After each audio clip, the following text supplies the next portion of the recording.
আমাৰ মানুহখিনিৰ সেই খাৰুৱা মাটিৰ ওপৰত আমি নাই কৰবাত যদি 1 বিঘা মাটিয়ে চৰত যদি 16 কেজি প্ৰডাকশন দিছে আমাৰ ইয়াত 1 কেজি 2 কেজি প্ৰডাকশন দিছে মানুহ ডিজাৰ্টেন হৈ গৈছে মই কোৱা নাই যে এটো কিবা কম্পিটিশন কিন্তু জিওগ্ৰাফিক্যাল কম্পালশন কিছুমানো আছিলে আমাৰ ফৰেষ্ট ডুৱেলাৰ ফৰেষ্টৰ ওপৰত আইন আহিলে ট্ৰাইবেল মানুহখিনিক ফৰেষ্ট আইন বিলাকে এনেকে বান্ধি দিলে যে ট্ৰাইবেল মানুহবিলাকে কামেই কৰিব নোৱাৰা হৈ গ'ল যে তেওঁলোকে ইয়াত কলে বন ইয়াত ফৰেষ্ট বননিৰ লগত একেলগে কাম কৰাৰ কথাটো আমি চিন্তাই নকৰিলো যে with forest also we can grow এই ধৰণৰ সমস্যাবিলাক আছে মই এইবাৰ বাজেটত আপোনালোকে এটা ৰূপৰেখা দেখা পাব এইবাৰ যেতিয়া আমি বিজেপি দল আমি নিৰ্বাচনত গৈছিলো সাধাৰণতে বিজেপি কিবা কেটলৰ কথা আহিলে ধৰ্মৰ কথা আহিলে বিজেপি জড়িত কৰি তেনেকুৱা নিউজ বিলাকে হাইলাইট হয় কিন্তু আমি এইবাৰ আমাৰ সংকল্প পত্ৰত দিছো যে আমি 5 বছৰৰ ভিতৰত আমি এনেকে নিজক ভৰিৰ ওপৰত থিয় দিব লাগিব যাতে গাখীৰ আমি বেলেগৰ পৰা নানো মুৰ্গী আমি বেলেগৰ পৰা নানো মাছ আমি বেলেগৰ পৰা নানো আমি গাহৰি বেলেগৰ পৰা নানো এইখিনি কাম আমি যদি অহা 5 বছৰত কৰিব পাৰো আমি সমাজখন বহুত আগুৱাই লৈ যাব পাৰিম চাহ খেতিৰ লগত যদি আমি অকনমান আনপ্ৰডাক্টিভ খেতিবিলাক কৰো এইবাৰ আপোনালোকে যোৱাকালি এনৰেগাত দেখিছে যে এইবাৰ আমি এনৰেগাত এটা ডাঙৰ কম্পোনেন্ট এলাউ কৰিছো যে মানুহৰ ঘৰত চন্দন গছ আৰু অগৰ গছ সোম সুমনি লগাব পাৰিব এনৰেগাৰ টকা দিয়ে সেই কামটো কৰিব পাৰিব যে এনৰেগাই এলাউ কৰিছে এতিয়া যোৱাকালিও এনৰেগাৰ কথা হৈছিল যে এনৰেগা দি কাম নাই গাঁৱত কাম নাই বুলি কৈছে হয় আমি বিষয়টো হাউসত উঠিছিল সিৰিয়াসলি লৈছো যোৱাকালি আমি কেবিনেটত সিদ্ধান্ত লৈছো যে এইবাৰ আমাৰ ঘৰতটো মাটি আছে এনৰেগাৰ পইচা দি চন্দন আৰু অগৰ গছ প্লান্টেশন হক সোম আৰু সুমনি প্লান্টেশন হক যোৱাকালি আমি এনৰেগাৰ পৰা সিদ্ধান্ত লৈছো আমাৰ চাহ বাগিচাত যাক আমি ফালতু লেবাৰ বুলি কওঁ তো ডেৰগেটৰি নহয় বাগানত ব্যৱহাৰ হয় যে তেওঁলোকে কামৰ সময়ত বাগানৰ মালিকে কামত ৰাখে বাকি সময়ছোৱা তেওঁলোকক কামত নাৰাখে এইবাৰ আমি কৈছো যে এনৰেগা তেওঁলোকে বাগানখনতে কাম কৰিব পাৰিব তানে বাগানত যদি কোনোবাই প্লান্টেশনো কৰি দিছে হেতু আমি কাম বুলি ধৰি বাগানত যদি কোনোবাই নৰ্দমা কাটি দিছে ইৰিগেশন কেনেল কৰি দিছে আল্টিমেটলি তো অসমতে প্ৰডাক্টিভিটিটো বাঢ়িব এইবাৰ আমি বাগানৰ মেনেজাৰ সকলক কৈছো যে আপোনালোকে কোনো ফালতু শ্ৰমিকক এৰি নিদিব আপোনালোকৰ লগত আমি কথা পাতিম যিমান ফালতু শ্ৰমিক আছে সকলোৱে কাম কৰক 218 টকা পাব এনে 205 টকাহে পাব অন্তত 100 দিন বাগানৰ লাইনখিনি ভাল কৰক বাগানৰ ইৰিগেশন কেনেল খিনি ঠিক কৰি লওক বাগানত সেফটি প্লান্টেশন কৰক আৰু অকনমান যদি বাগানখনৰ ভিতৰৰো কাম কৰাই লয় আমাৰ কোনো আপত্তি কৰিবলগীয়া নাই কাম হকচোন প্ৰডাক্টিভিটি বাঢ়ক মানুহখিনিয়ে পাওক এটা কৰ্ম সংস্কৃতিৰ পৰিবেশ এটা উভতাই আনাৰ বাবে এই চৰকাৰখনে চেষ্টা কৰিছে এইবাৰ আমি চন্দ্ৰমোহন পাটোৱাৰী ডাঙৰীয়াক মই দায়িত্ব দিছো যে আমাৰ সব সমষ্টিৰ পৰা ইকুৱেলি নহলে ইকুইটেবল বেসিছত ড্ৰাইভাৰৰ ট্ৰেইনিং কৰক 5000 লৰাক লাইসেন্সখন কিন্তু এনেকে দিব লাগিব কোনো ডিটি অফিসত না যাব কাৰণ গণ্ডগোলটো আহে কি ড্ৰাইভাৰ শিকিলে কি হ'ব লাইসেন্সৰ কাৰণে 20000 দিব লাগিব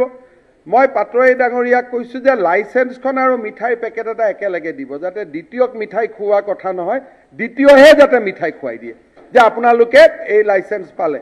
তাৰো স্কিম বনি আছে আপোনালোকে লাহে লাহে দেখিব যে এই চৰকাৰখনে আমি ভাবিছো প্ৰত্যেক সমষ্টিত 100 জন লৰাক ৰাজমিস্ত্ৰী ট্ৰেইনিং দিয়া প্ৰত্যেক সমষ্টিত 100 জন লৰাক ড্ৰাইভাৰ ট্ৰেইনিং দিয়া আৰু এমএলএ সকলকে তাৰ দায়িত্ব দি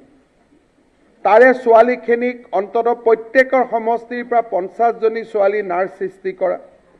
ফাৰ্মাচিষ্ট 50 জন লৰা সৃষ্টি কৰা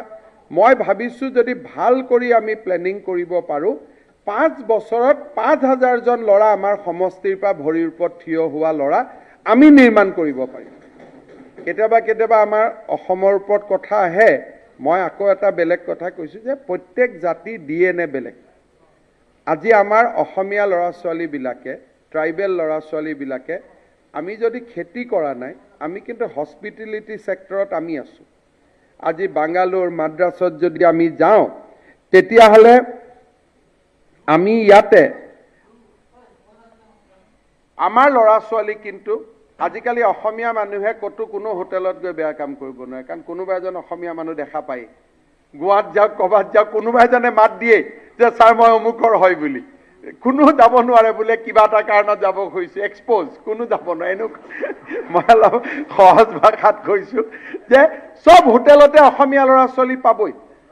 সব হস্পিটালৰ অসমীয়া এএনএম জিএনএম ছোৱালী পাবই তাৰ মানে আমি যদি কিবা এটা সেক্টৰত কৰা নাই আন কিবা এটা সেক্টৰত কিন্তু আমাৰ লৰা ছোৱালী বিলাক আগুৱাইছে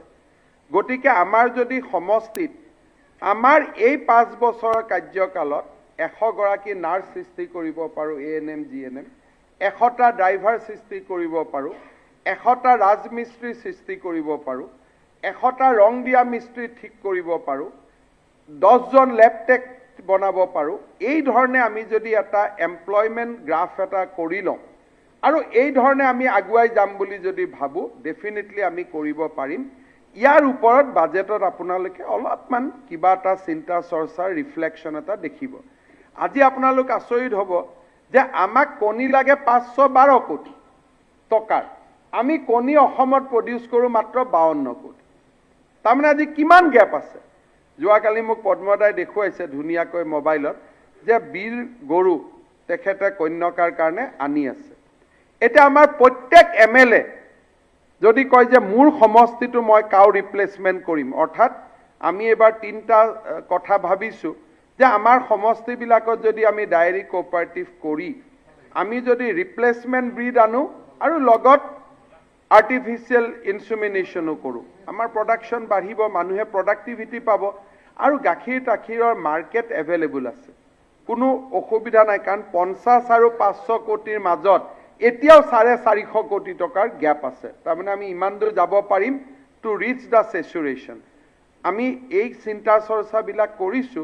যোৱাকালি কেবিনেটত আমি কেইটামান গুৰুত্বপূৰ্ণ সিদ্ধান্ত লৈছো এটা হল বিশেষকৈ যোৱা পৰহিয়াত এনৰেগাৰ কথাটো আলোচনা হৈছিল এটা আমি সিদ্ধান্ত লৈছো যে এনৰেগাৰ টকাৰে আপোনালোকে ৰাজহুৱা পুখুৰী নিৰ্মাণ কৰিব পাৰিব দ্বিতীয়তে চন্দন গছ হাসি গছ সোম সুমনি এই ধৰণৰ কমাৰ্শিয়াল ট্ৰিজ আপোনালোকে প্লান কৰিব পাৰিব আৰু ফৰেষ্ট ডিপাৰ্টমেন্টে কাটোতে একো বাধা নিদিয়ে এইটো আপোনালোকে খুব মেসিভ স্কেলত কৰিব পাৰিব দ্বিতীয়তে আমি কৈছো যে আমাৰ স্কুল বিলাকক অন্তত টিং বিলাক আপোনালোকে বদলাই ল'ব পাৰিব আমাৰ ফাইনেন্স কমিশনৰ টকা দি আমি পঞ্চায়তৰ লগত একদম ধুনীয়াকৈ কোঅৰ্ডিনেশন কৰিম আৰু যোৱাকালি আমি এটা ঐতিহাসিক সিদ্ধান্ত লৈছো মোৰ মনটো খুব ভাল লাগিছে যে বাগানৰ শ্ৰমিকখিনিয়ে এনৰেগাৰ টকা দিয়ে বাগানতে কাম কৰিব পাৰিব 218 টকা তেওঁলোকে এতিয়া পাব 6 মাহ মানৰ দৰমহা তেওঁলোকে নাপাইছিল গতিকে আপোনালোকেও মোক পৰামৰ্শ দিব যে আপোনালোকৰ সমষ্টিটো কেনেকৈ আমি এখন স্কিল কেপিটেললৈকে ৰূপান্তৰ কৰিব পাৰো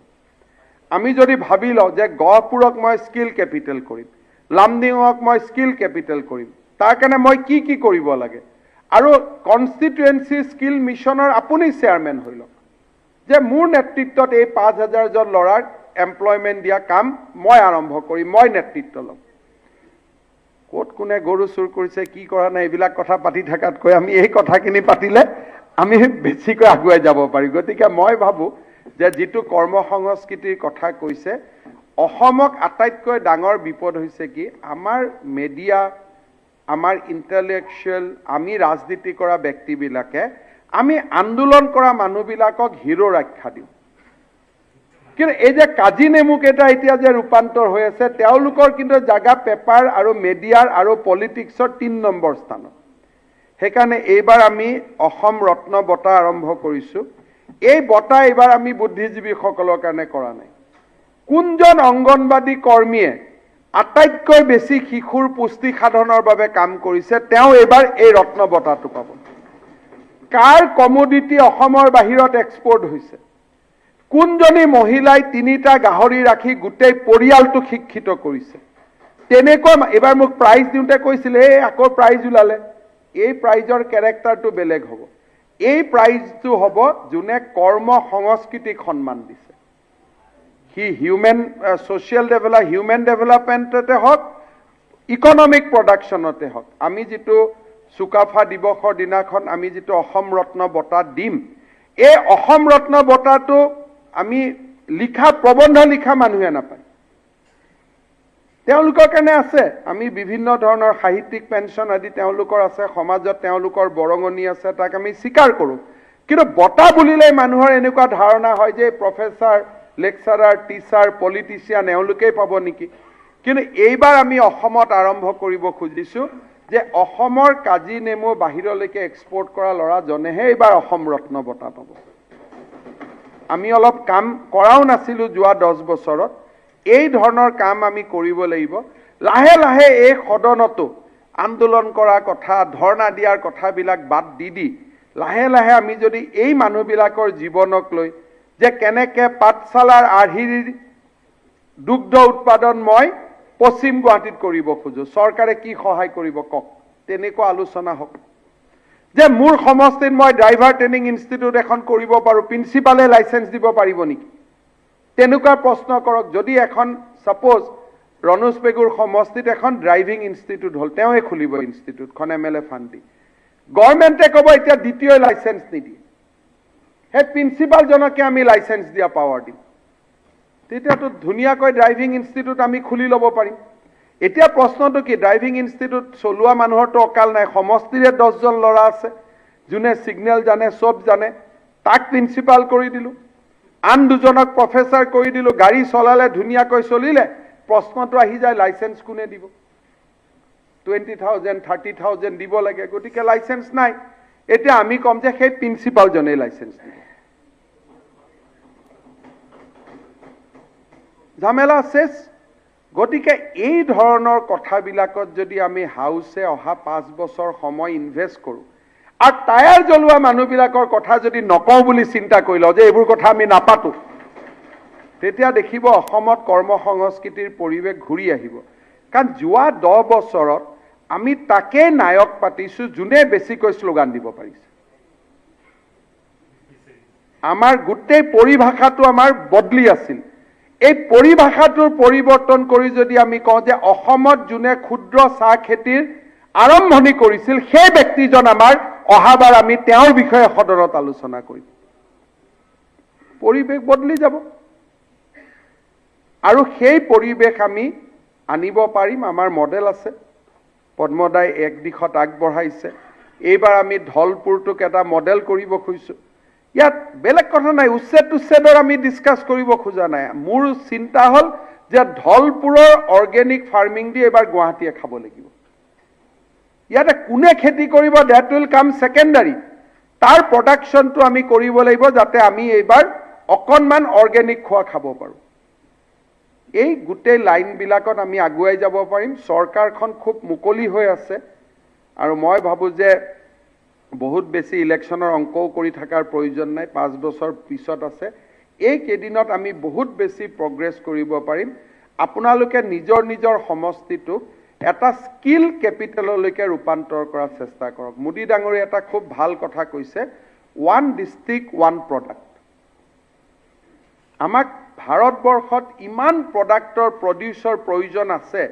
যে আজি কামৰূপত যদি আমি আৰম্ভ কৰিলো এৰি মুগা শিৱসাগৰে এৰি মুগা নালাগে Sivasagar can excel in tourism যদি আজি পাঠশালাত দুগ্ধ উৎপাদন হল মিল্কটো যদি পাঠশালাৰ প্ৰডাক্ট হল নলবাৰীৰ প্ৰডাক্টটো বাহ বেতৰ প্ৰডাক্টটো হ'ব পাৰে এই ধৰণৰ আমাৰ মোদী ডাঙৰী এটা খুব কৈছে এই চিঠিখনো মই আপোনালোকক দিম কনসেপ্টটো দিম ওয়ান ডিস্ট্ৰিক্ট ওয়ান প্ৰডাক্ট আমি ক'ব পাৰো ওয়ান কনস্টিটুৱেন্সি ওয়ান প্ৰডাক্ট বা ওয়ান কনস্টিটুৱেন্সি টু প্ৰডাক্ট এই দিশত যদি আমি আগুৱাই যাব পাৰো মই ভাবো আমি সফল হ'ম মই মিনাল শইকীয়া ডাঙৰীয়াক ধন্যবাদ দিছো সন্মানীয় বিধায়ক যে খুব ভাল টপিক এটা আনিছে without ill will to anyone আমি যদি পজিটিভলি কৰ্ম সংস্কৃতিৰ বিষয়টোক আগুৱাই লৈ যাওঁ আমাৰো অলপ ভুল হৈ গ'ল যোৱা সময়ছোৱাত কাম কৰা মানুহবিলাকৰ কথা আমি নাপাতিলো কেনেকে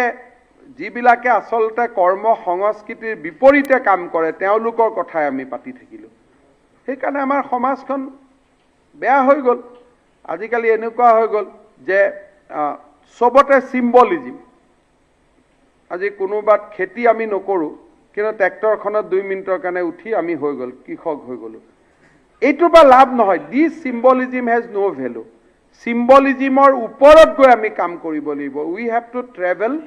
বিয়ণ্ড সিম্বলিজম তেতিয়া আমি সফল হ'ব পাৰিম বাজেটত মই অলপ চেষ্টা কৰিম কিন্তু আপোনালোকৰ কোঅপাৰেশ্যন লাগিব সমাজৰ কোঅপাৰেশ্যন লাগিব আৰু 5 বছৰ কাম কৰিলে অসমখনৰ চেহেৰা আমি বদলাব পাৰিম মই দৃঢ়তাৰে সৈতে বিশ্বাস কৰোঁ ধন্যবাদ